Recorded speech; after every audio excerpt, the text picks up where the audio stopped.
Welcome back. In this video, I'm going to teach you about the Flatten Surface tool. Let's begin by hiding the axis.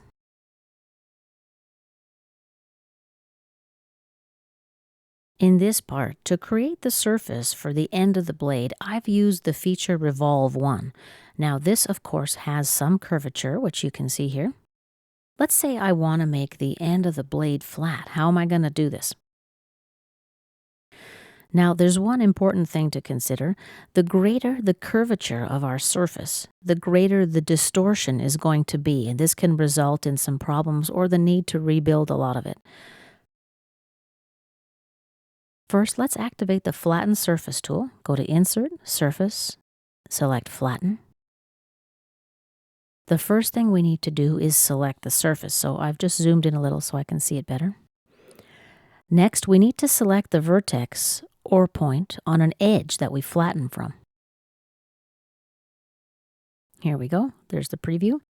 Lastly, we can select edges which aren't going to change in shape or size when they're flattened.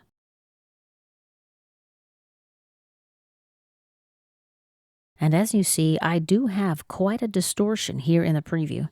How am I going to solve this problem? Let's check that out. One way would be to make the revolve angle smaller.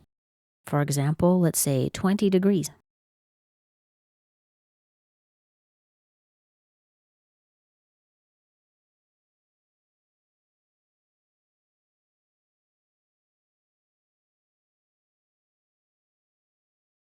And let's click OK.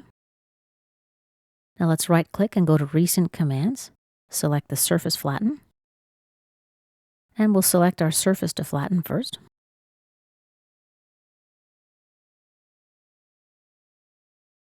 And let's click OK. As you see, we do have significantly less distortion, but there still is some.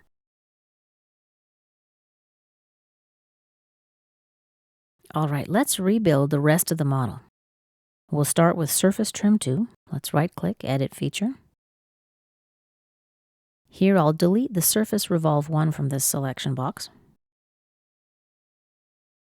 Let's select my Surface Flatten. Selections to remove. And let's click Accept.